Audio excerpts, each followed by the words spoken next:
নমস্কার বন্ধুরা, জবজেনিক্স ইউটিউব চ্যানেলে আপনাদের প্রত্যেককে স্বাগত। ডিএ মামলা আরও একটি শুনানির ডেট পেয়েছে, আপনারা প্রত্যেকেই জানেন। কিন্তু মলয় মুখোপাধ্যায় অর্থাৎ কনফেডারেশন অফ স্টেট গভর্নমেন্ট এমপ্লয়িজের সাধারণ সম্পাদক ও একাধিক সংগঠনদের দাবি পরের দিনই কিন্তু ডিএ মামলার সমাপ্তি ঘটবে। কেন, কী জন্য, সমস্ত কিছু আপনাদের সাথে আলোচনা করব। ডিএ মামলার পরবর্তী ডেট কী পড়েছে, সমস্ত কিছু এই ভিডিওতে আপনারা জানতে পারবেন। তার আগে বলে রাখবো, যারা চ্যানেলে নতুন প্রথমবার ভিজিট করেছেন অবশ্যই চ্যানেলটিকে সাবস্ক্রাইব করে অল বেল আইকনটি বাজিয়ে রাখুন। এখানে দেখতে পাচ্ছেন ডেলি নাম্বার, ডায়েরি নাম্বারটা আপনারা দেখতে পাচ্ছেন, নিচের দিকে দেখতে পাচ্ছেন special leave petition honourable justice, এখানে দেখতে পাচ্ছেন সঞ্জয় কারোল ও অনারেবল জাস্টিস মনোজ মিশ্রার বেঞ্চে কিন্তু এই কেসটা এখন চলছে, যেখানে 25/3/2025 ডিএ মামলাটা কিন্তু উঠেছিল। পরবর্তী ডেট কবে পাওয়া গেছে? পরবর্তী ডেট পাওয়া গেছে 22/4/2025, অর্থাৎ এপ্রিল মাসের 22 তারিখ কিন্তু পরবর্তী ডেট পাওয়া গেছে।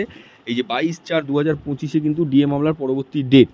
এইবার কেন বলছি যে পরের দিনই কিন্তু ডিএ মামলার শেষ শুনানি হতে চলেছে? কারণ এই কেসের এই মামলাতে কিন্তু শুনানি হয়নি তা নয়, শুনানি হয়েছে, যেখানে অনারেবল জাস্টিস সঞ্জয় কারোলবাবু কোশ্চেন করেন যে কেন এই কেসটি আমি ডিসমিস করব না, যেখানে সেই একই উত্তর দেয় সরকারের পক্ষ থেকে যিনি আইনজীবী রয়েছেন। তার সেই কথায় কিন্তু জাস্টিসদ্বয় কিন্তু স্যাটিসফ্যাকশান হয়নি। তারা কিন্তু পরের ডেট দেয় ঠিকই, কিন্তু 99% কিন্তু এই মামলা সরকারি কর্মীদের পক্ষে যাবে এবং এই স্পেশাল লিভ পিটিশন কিন্তু খারিজ করে দেবে।